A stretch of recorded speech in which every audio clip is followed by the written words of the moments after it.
My dear students, dear friends, and dear brothers and sisters, once again I welcome to all of you in Dr. S. Chandra online classes for education. मेरे प्रिय विद्यार्थियों, प्यारे भाई और बहनों, प्यारे साथियों, प्यारे मित्रों, मैं आप सभी लोगों का एक बार फिर से doctor S Chandra online classes for education में बहुत बहुत स्वागत करता हूं। आप सभी लोगों का हार्दिक स्वागत है, हार्दिक अभिनंदन है। Dear friends, in today's class, in this video, we will discuss about the 30 most important questions related with concerns in educational research and assessment. That is, शैक्षिक शोध, आकलन, मापन और मूल्यांकन से संबंधित 30 महत्वपूर्ण वस्तुनिष्ठ प्रश्नों का अभ्यास हम सभी लोग आज की क्लास में इस वीडियो के अंतर्गत करेंगे।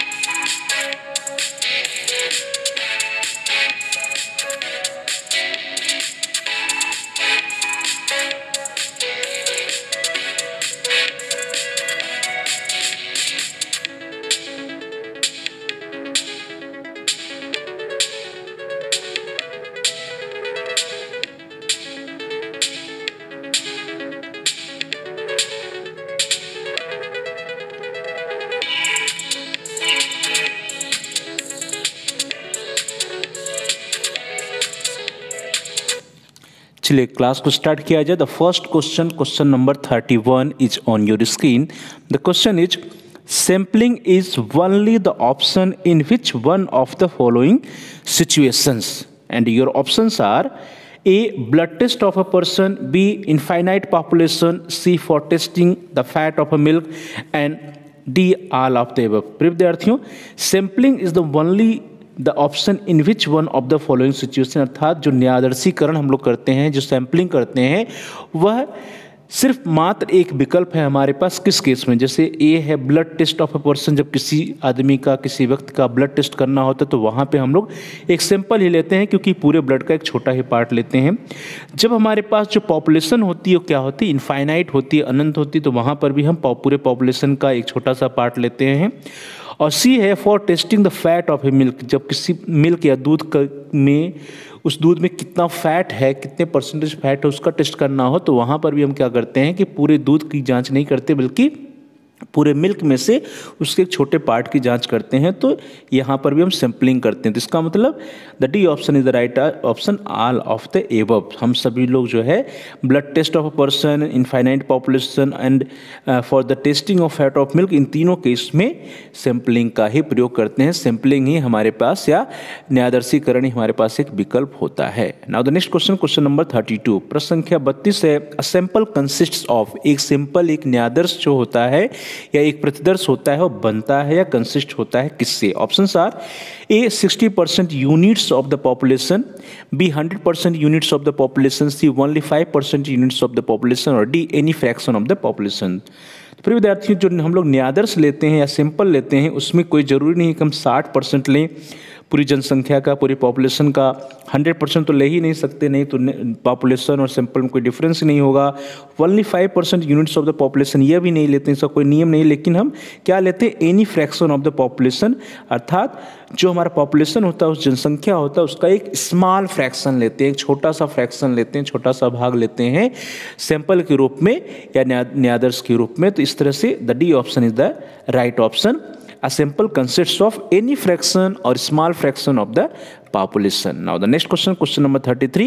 Which of the following is correct about technical characteristics of a test? किसी परीक्षण या किसी टेस्ट की जो तकनीकी विशेषताएं होती हैं, टेक्निकल कैरेक्टरिस्टिक्स होती है, उसके संबंध में कौन सा निम्न में सही है? Your options are A reliability is necessary and sufficient conditions for validity, अर्थात विश्वसनीयता आवश्यक है और वैधता के लिए सफिशिएंट कंडीशन है, पर्याप्त शर्त है। बी है reliability is not necessary condition for validity, अर्थात वैलिडिटी के लिए, वैधता के लिए रिलायबिलिटी या विश्वसनीयता का होना कोई जरूरी नहीं है। C reliability is necessary but not sufficient conditions for validity, अर्थात विश्वसनीयता तो जरूरी है, आवश्यक है, लेकिन वैधता के लिए वह पर्याप्त शर्त नहीं है। And the D option is validity is necessary pre condition for reliability, अर्थात रिलायबिलिटी के लिए वैलिडिटी क्या है, एक पर्याप्त शर्त है, तो यह पूर्व शर्त है। तो ऐसा नहीं प्रिय विद्यार्थियों, तो इस तरह से जो option A option is wrong, B option is wrong, D option is wrong, the C option is the right option.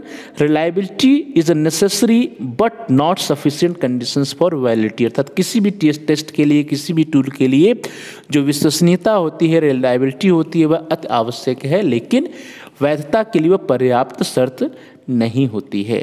Next question, question number 34, probability of a selection of each unit in a sample varies at each subsequent draw in। ध्यान दीजिए question क्या कह रहा है कि जो probability of selection of each unit है, प्रत्येक यूनिट के सिलेक्ट होने की जो probability है एज ए सैंपल के रूप में varies at each subsequent drawn in, her subsequent drawn में या हर बार जैसे ही ड्रॉ किया जाता है उसमें वैरी करता है, किस प्रकार के सैम्पलिंग में वो वैरी करता है। Your options are A sampling without replacement, अर्थात जब हम रिप्लेसमेंट नहीं कर रहे होते हैं ऐसे कंडीशन में जो है उसको सैंपल की जो सब चांसेस होते हैं वो वैरी करते हैं, या बी है सैम्पलिंग विथ रिप्लेसमेंट, जब हम रिप्लेसमेंट कर रहे होते हैं सैम्पलिंग के दौरान ऐसे कंडीशन में, या both A and B and neither A और बी। तो विद्यार्थियों यदि हम प्रश्न को ध्यान से पढ़ें, the question is probability of selection of each unit in a sample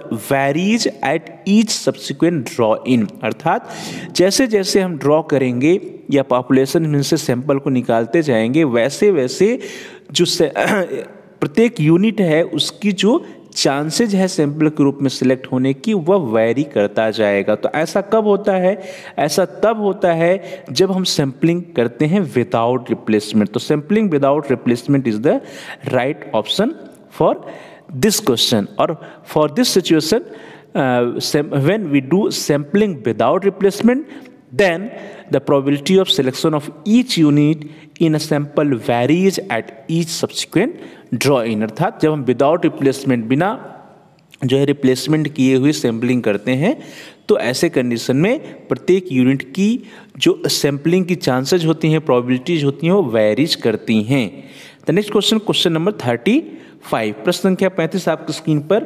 probability of a drawing unit at each subsequent draw remains same in. ध्यान दीजिए यहाँ पे एक प्रश्न है कि सेम प्रश्न है जैसा पिछला प्रश्न था, बस थोड़ा सा चेंज है। यहाँ कहा जा रहा है कि जो प्रोबेबिलिटी है प्रत्येक यूनिट की एज ए सैंपल चुने जाने की वह हमेशा सेम होता है, वैरी नहीं करता है। किस केस में? A S R S W R that is sampling without replacement, B है S R S W R that is sampling with replacement, C है both A and B and D है none. तो प्रिय विद्यार्थियों पिछले question में हम लोगों ने देखा कि जब सैम्पलिंग विदाउट रिप्लेसमेंट होता है तो वहाँ पे सब्सिक्वेंट ड्रॉ में उसकी जो प्रोबेबिलिटीज होती है वो वैरी करती है, जबकि जब सैम्पलिंग विथ रिप्लेसमेंट होता है तो वहाँ पे वो जो प्रोबेबिलिटी होती है वो क्या होती है, सेम होती है। तो इस तरह से the B option is the right option. Probability of a drawing unit at each subsequent draw remain same in S R S W R that is simple random sampling with replacement. Next question, question number 36, प्रश्न संख्या 36, a numerical characteristics of a population is called as. ध्यान दीजिए question क्या है कि कोई जो population होती है, जनसंख्या होती है, उसकी जो न्यूमेरिकल कैरेक्टरिस्टिक्स होती है, आंकिक विशेषताएं होती है, उससे हम क्या कहते हैं। Your options are A statistic, B estimate, C parameter and D sampling frame. तो प्रिय विद्यार्थियों चूंकि यहाँ पे पॉपुलेशन की न्यूमेरिकल कैरेक्टरिस्टिक्स की बात की जा रही है तो पॉपुलेशन का संबंध स्टैटिस्टिक नहीं, एस्टिमेट्स नहीं, सैम्पलिंग फ्रेम नहीं, बल्कि क्या है, पैरामीटर से होता है। A numerical characteristic of a population is called as parameter, so the C option is the right option. Now the next question, question number 37, प्रश्न संख्या 37, if the value of a score is equal to mean value, the value of Z score shall be। ध्यान दीजिए यहाँ पे जो Z score होता है, जो स्टैंडर्ड स्कोर होता है, उससे रिलेटेड प्रश्न है कि if the value of a score is equal to mean value the value of Z score shall be. तो Z score is equal to क्या होता है, X minus M divided by sigma. यहाँ पे कहा जा रहा है कि जो X is equal to M, जब X is equal to M हो जाएगा तो इसकी वैल्यू हो जाएगा 0 by sigma is equal to 0। आप ऑप्शंस को देख लीजिए, ऑप्शंस क्या है, A0, B1, C negative and D positive. So in this case the A option is the right option. If the value of a score is equal to mean value, the value of Z score shall be 0. Now the next question, question number 38. The discrepancies between sample estimate and population parameter is called age. And options are A, personal error, B, sampling error, C, response error and D, non-sampling error. So dear friends, the discrepancies between sample estimate and population parameter is always called age, sampling error. So B option is the right option. अर्थात जो sampling estimate होता है और जो हमारा population का parameter होता है, इस दोनों के बीच में जो डिफरेंस आता है, डिस्क्रिपेंसीज जो आती है, वो किसकी वजह से होता है? उस एरर को क्या कहते हैं हम लोग? सैम्पलिंग एरर नाम देते हैं, जो सैम्पलिंग एस्टिमेट और पॉपुलेशन के पैरामीटर में डिस्क्रिपेंसीज, विभिन्नता या अंतर आता है. So the B option is the right option. Next question, question number 39. A test helps in, and your options are A, in quantifying human behavior, B, in understanding human behavior, C, in predicting human behavior and D, all of the above. So dear friends, always a psychological test or any instrument helps in quantifying human behavior, in understanding human behavior, in predicting human behavior. That is, मानव व्यवहार को quantify करने में या फिर उसका जो है उसकी गणना करने में, उस मानव व्यवहार की मात्रा की गणना करने में मदद करता है, मानव व्यवहार को समझने में मदद करता है और मानव व्यवहार के संबंध में प्रेडिक्शन करने में मदद करता है. So the D option is the right option, all of the above. A test helps in quantifying human behaviour, in understanding human behaviour, in predicting human behaviour. So the D option is the right option. Next question, question number 40. A test measure, test मापन करता है, measure करता है, क्या करता है? A, overt behaviour, B, covert behaviour, C, both overt and covert behaviour and D is none of the above. तो प्रिय विद्यार्थियों, ओवर्ट बिहेवियर जो अंतर की हमारी विशेषताएं होती हैं, छिपी हुई होती हैं. कोवर्ट बिहेवियर जो बाह्य विशेषताएं, जो हमारी विशेषताएं ऐसी होती हैं जो कि दिखती हैं, एक्सप्रेस्ड हो जाती हैं आसानी से. तो कोवर्ट बिहेवियर और ओवर्ट बिहेवियर दोनों को जो है परीक्षण मापन करता है. So in this way the C option is the right option. Test measures both overt and covert behaviour. Next question, question number 41.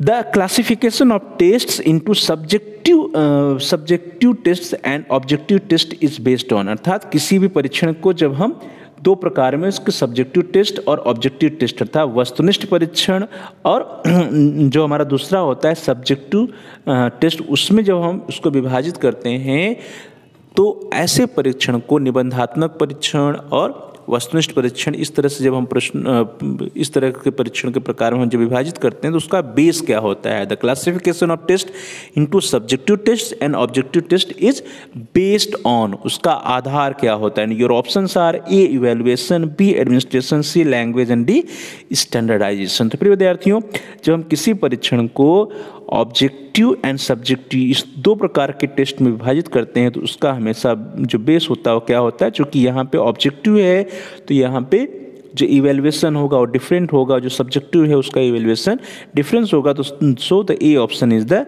Right option. Objective tools जो होते हैं या objective questions, objective items, objective test होते हैं, उनका जो मूल्यांकन करने का तरीका अलग है और सब्जेक्टिव टेस्ट्स का मूल्यांकन करने का तरीका अलग है. So the classification of test into subjective test and objective test is based on evaluation. So A option is the right option. Next question, question number 42.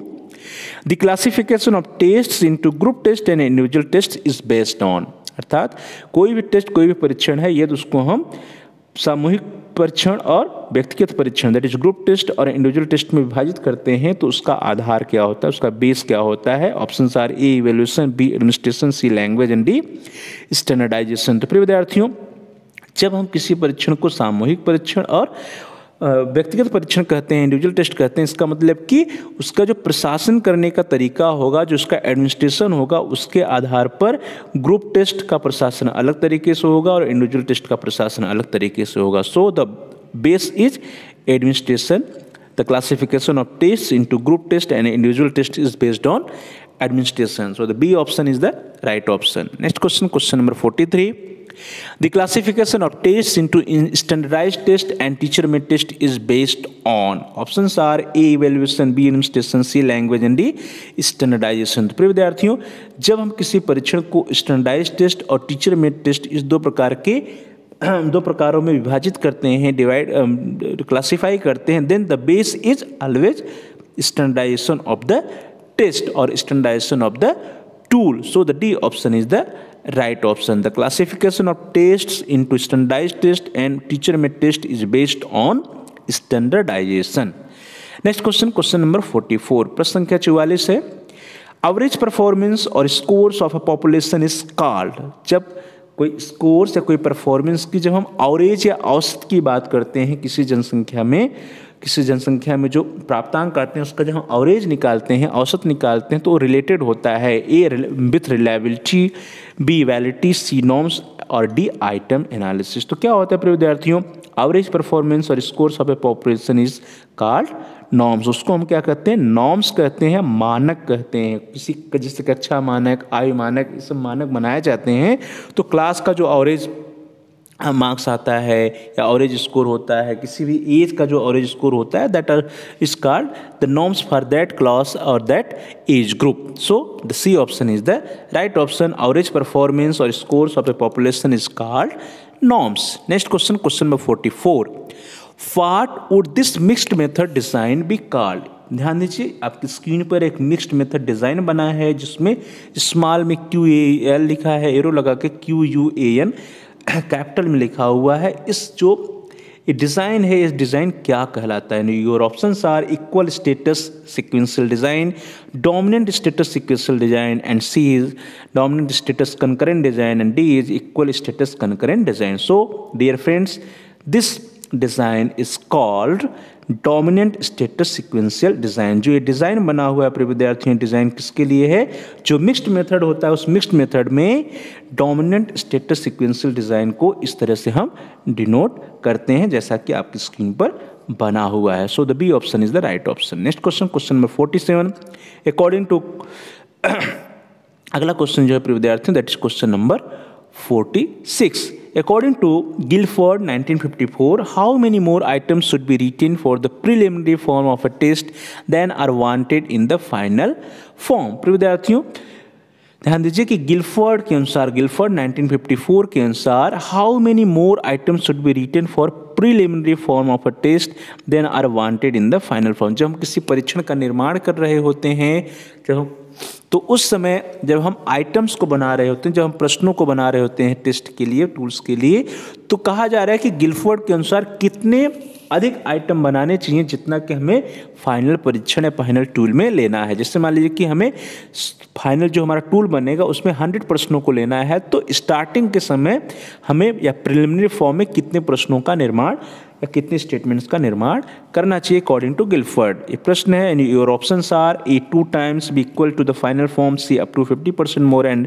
D as many as possible. अर्थात लगभग 2 गुना बनाना चाहिए equal to the final form में, या अंतिम रूप में हमें जितने प्रश्न चाहिए उतने ही बनाने चाहिए. सी अप टू 50% मोर, जितने हमें चाहिए उससे 50% अधिक बनाना चाहिए. And D as many as possible, जितना आपसे हो सके उतना बनाइए. तो विद्यार्थियों, dear friends, the C option is the right option according to Guilford.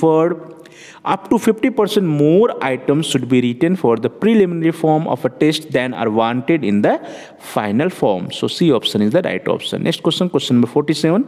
According to Conrad 1948, how many examinees are sufficient for the first administration or pre-try out? And your options are A 100, B 200, C 370 and D 400. अर्थात Conrad के अनुसार कितने examinee sufficient होते हैं जब हम किसी भी टूल या परीक्षण का प्री ट्राई आउट स्टेज में एडमिनिस्ट्रेशन कर रहे हो, तो उसमें हमारे पास कितने जो है एग्जामिनीज होने चाहिए, कितने सब्जेक्ट्स होने चाहिए. ऑप्शन में तो कितने होने चाहिए, 400 नहीं, 370 नहीं, 200 नहीं, that should be at least 100. So the A option is the right option according to Conrad.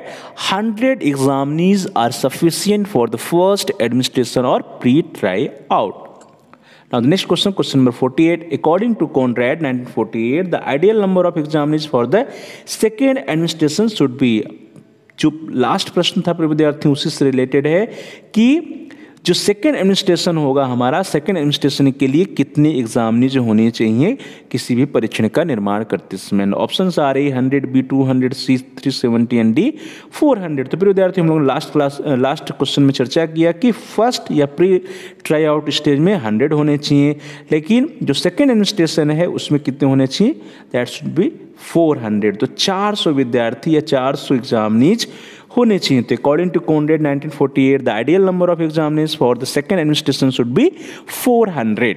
Next question, question number 49, according to Conrad 1948 which administration is a kind of dress rehearsal? ध्यान दीजिए कि Conrad 1948 के अनुसार कौन सा प्रशासन ऐसा होता है परीक्षण का जिसको हम लोग ड्रेस रिहर्सल नाम देते हैं, या ड्रेस रिहर्सल जिसको हम कहते हैं? ऑप्शन आ रही है first, B second, C third and D all of this. तो प्रिय विद्यार्थियों, जब आपने पढ़ा होगा तो जो थर्ड एडमिनिस्ट्रेशन है, जो तीसरे प्रशासन है, अर्थात प्री ट्राई आउट कर लेते हैं, उसके बाद सेकेंड एडमिनिस्ट्रेशन करते हैं, फिर थर्ड एडमिनिस्ट्रेशन करते हैं, जो तीसरा एडमिनिस्ट्रेशन होता है that is known as dress rehearsal. So the C option is the right option. Next question, question number 50, प्रश्न संख्या 50, the number of possible samples of size n out of n population size in simple random sampling without replacement is equal to. ध्यान दीजिए, SRSWR that is simple random sampling without replacement. इसमें जो है the number of possible sample size of n out of n population size होगा, उसको कैसे indicate करते हैं, क्या कितने के बराबर होता है? Option are n Cn that is combination n to the power n, n minus n by n and n divided by n। तो प्रिय विद्यार्थियों, जब simple random sampling without replacement होगा तो ऐसे कंडीशन में जो n कॉम्बिनेशन n है, capital N C small n, तो ये जो है इसके बराबर होते हैं number of possible samples. So the A option is the right option. Next question, question number 51, प्रश्न संख्या 51 है, the number of possible sample of size n out of capital N population size in SRSWR is equal to simple random sampling with replacement। ध्यान दीजिए, random sampling with replacement में कितने samples होते हैं जहाँ पे जो पॉपुलेशन की जो साइज है उसको हम कैपिटल N से डिनोट कर रहे हैं और सैंपल को स्मॉल n से। Option are capital N, C small n, B n to the power n, C n minus n by n and D n by n। तो प्रिय विद्यार्थियों, in the case of simple random sampling with replacement, the possible sample of size is equal to the number of possible sample size is equal to n to the power n, अर्थात n उसके power n जो होगा, चाहे यहाँ n population है और यहाँ पे जो है स्मॉल n क्या है, पॉपुलेशन साइज है। तो यहाँ पे the number of possible samples of size n out of n population size is SRSWR is equal to n to the power n। So the B option is the right option. The next question, question number 51. The errors in hypothesis testing can be managed by, जो hypothesis testing या परिकल्पना के परीक्षण में गलतियां होती हैं, errors होती हैं, त्रुटियां होती हैं, उसको हम कैसे मैनेज कर सकते हैं? By the option A is keeping the high levels of significance, B keeping the moderate level of significance, C keeping the low level of significance and D none of the above। प्रिय विद्यार्थियों, hypothesis testing में errors को कम करने के लिए, उसको manage करने के लिए we must keep the moderate level of significance, अर्थात जो सिग्निफिकेंस लेवल ऑफ सिग्निफिकेंस है वो क्या है?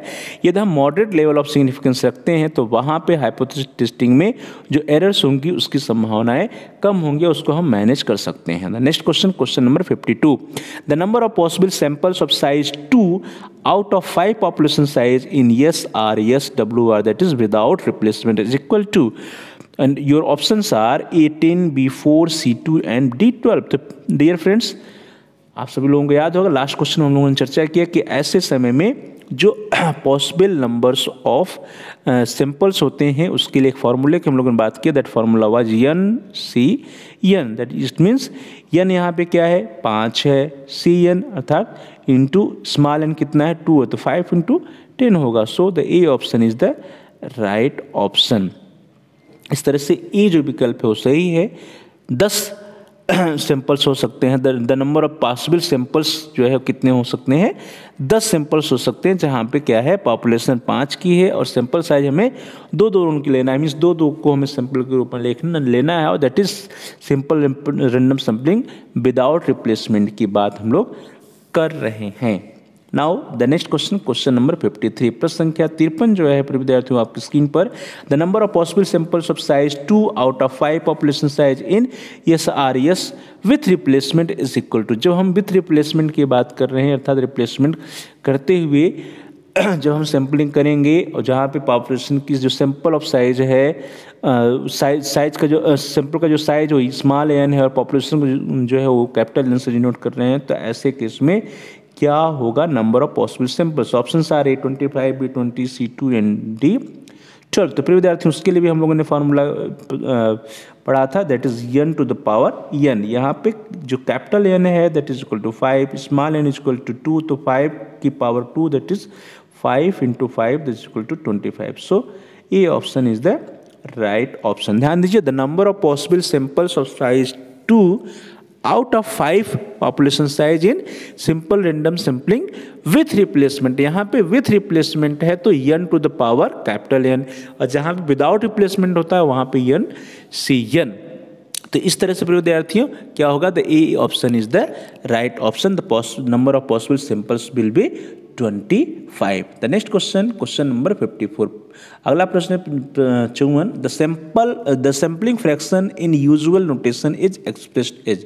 अर्थात जो सैम्पलिंग फ्रैक्शन होता है उसको हम लोग सामान्य रूप से कैसे एक्सप्रेस करते हैं, कैसे दिखाते हैं। Your options are on your screen, small n by capital N, B capital N by small n, C 1 minus n by capital N and D none. तो फिर विद्यार्थियों the sampling fraction in usual notations are expressed as capital N और उसके ऊपर small n, means capital N means population में से कितना sample size होगा। तो यहाँ पे A option is the right option, small n divided by capital N। The sampling fraction इसको हम इस तरह से दिखाते हैं, मीन्स कितने में से कितना। So the A option is the right option. The next question number 55, the finite population correction in usual notation is expressed as. ध्यान दीजिए, the finite population correction in usual notation is expressed as. Usual notation में हम लोग finite population correction को कैसे donate करते हैं and कैसे एक्सप्रेस करते हैं, और ऑप्शन है n minus n by n, 1 minus n by n, both of the above and D none. तो प्रिय विद्यार्थियों जो ए ऑप्शन है n minus n divided by capital N। तो इस तरह से हम लोग जो क्या करते हैं फाइनाइट पॉपुलेशन करेक्शन को हम लोग एक्सप्रेस करते हैं। So the finite population correction in usual notation is expressed by या expressed as with in bracket capital N minus small n divided by capital N। So A option is the right option. The next question number 56, A selection procedure of a sampling having no involvement of probability is known as। ध्यान दीजिए कि प्रश्न क्या है, A selection procedure of sampling having no involvement of probability, जहाँ पे probability की संभावना हो ही नहीं, तो यह जो सैम्पलिंग होता है कौन सा प्रोसीजर है सैम्पलिंग का, सिलेक्शन प्रोसीजर ऑफ सैम्पलिंग है। Options are SWR that is simple random sampling without replacement, B purposive sampling, C simple random sampling with replacement and D none. तो फिर विद्यार्थियों जो नॉन प्रोबेबिलिस्टिक सैम्पलिंग होती है उसमें है एक purposive sampling. So the here the B option is the right option. A selection procedure of sampling having no involvement of probability is known as purposive sampling। The next question number 57, for gathering information on rare events sampling is used। ध्यान दीजिए, the word rare events, rare events में जब हम information लेना होता है तो ऐसे समय जो सैम्पलिंग की जाती है उससे क्या कहते हैं। SRSWOR that is simple random sampling without replacement, B stratified random sampling, C inverse sampling and D none. तो dear friends, for gathering information on rare events sampling is used, the name of that type of sampling is inverse sampling। So the C option is the right option। The next question number 58, if a larger units have more probability of their inclusion in the sample, the sampling is known as। ध्यान दीजिए, if a larger units means ऐसे units जो क्या है बहुत बड़े हैं, larger है, have more probability of their inclusion in the sample, और उनकी जो है सैंपल के रूप में सिलेक्ट होने की जो संभावना है, प्रोबेबिलिटी है वो बहुत ही अधिक है, तो इस प्रकार की सैम्पलिंग को हम क्या नाम देते हैं? Your options are S R S W R, that is simple random sampling without replacement, B PPS sampling and C stratified random sampling and D none. तो प्रिय विद्यार्थियों, if a larger units of have more probability of their inclusion in the sample, the sampling is known as, A is wrong, C is wrong, that's known as PPS sampling. PPS means probability proportional to size.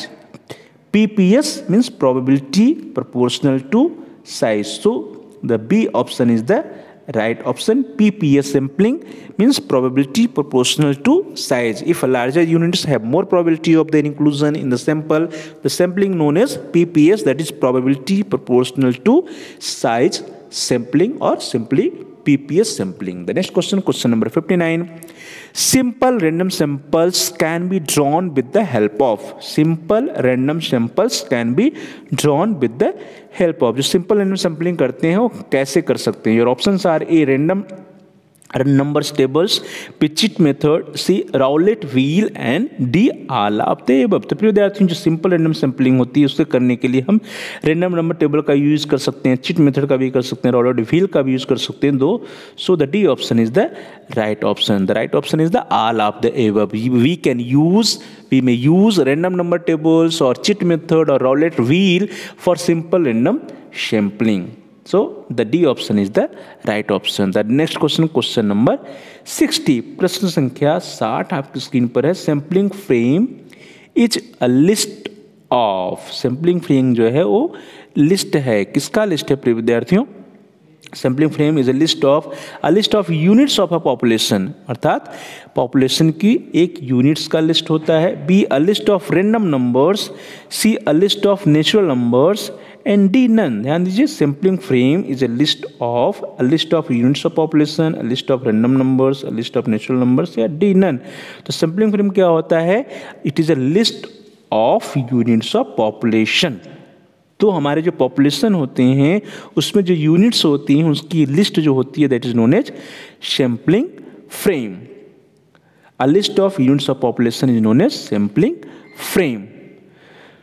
So, my dear students, dear friends and dear brothers and sisters, in today's class we discussed about 30 very important questions related with concerns in educational research. Thanks for watching. Thanks to all of you. Please like, share and comment on the video. Also subscribe the channel and press the bell icon all. आप इस video को like करिए, उस video को अधिक से अधिक अपने फ्रेंड सर्कल में, दोस्तों के साथ, सहपाठियों के साथ शेयर करिए, जिससे कि वे भी इस वीडियो का लाभ उठा सके, उनका विधन कार्य सुचारू रूप से आगे बढ़ सके. और साथ ही साथ आप इस वीडियो पे कमेंट्स भी कर सकते हैं. कमेंट्स के द्वारा यदि आपका कोई बहुमूल्य सुझाव है या कोई प्रश्न है तो आप हम तक पहुँचा सकते हैं. हम आपके प्रश्नों का उत्तर देने का प्रयास करेंगे. आपका जो भी समस्या होगी उस समस्या को दूर करने का प्रयास करेंगे और आपके जो भी बहुमूल्य सुझाव आएंगे उन सुझावों पर हम अनुपालन करने का प्रयास करेंगे. तो please like share and comment on the video. Also subscribe the channel. आप सभी प्यारे भाई और बहनों में से, प्रिय विद्यार्थियों, प्रिय साथियों में से जिन लोगों ने अभी तक चैनल को सब्सक्राइब नहीं किया है, कृपया आप चैनल को सब्सक्राइब कर लीजिए, जिससे कि आप अपने कोर्स से रिलेटेड सभी एजुकेशनल वीडियोज़ को आसानी से प्ले लिस्ट में जा करके सर्च कर पाएँ, आसानी से देख पाएँ. इसके लिए ज़रूरी है कि आप चैनल को सब्सक्राइब कीजिए और साथ ही साथ जहाँ सब्सक्राइब लिखा है उसके बगल में एक बेल का आइकन है, उसको प्रेस करिए. उसको दबाने पर कुछ ऑप्शंस आते हैं, कुछ विकल्प आते हैं, उनमें से आप ऑल के ऑप्शन को सेलेक्ट कर लीजिए. इससे यह होगा कि आपके कोर्स से रिलेटेड जितने भी नए एजुकेशनल वीडियो जाएंगे उसकी सूचना, उसके नोटिफिकेशंस, उसके इन्फॉर्मेशंस आपको समय से मिल जाएगा और आपका कोई भी वीडियो मिस नहीं होगा. तो प्यारे भाई और बहनों, प्रिय विद्यार्थियों, प्रिय साथियों, please like share and comment on the video. Also subscribe the channel and press the bell icon all. Thanks for watching. Thanks to all of you. आप सभी लोगों का बहुत बहुत धन्यवाद.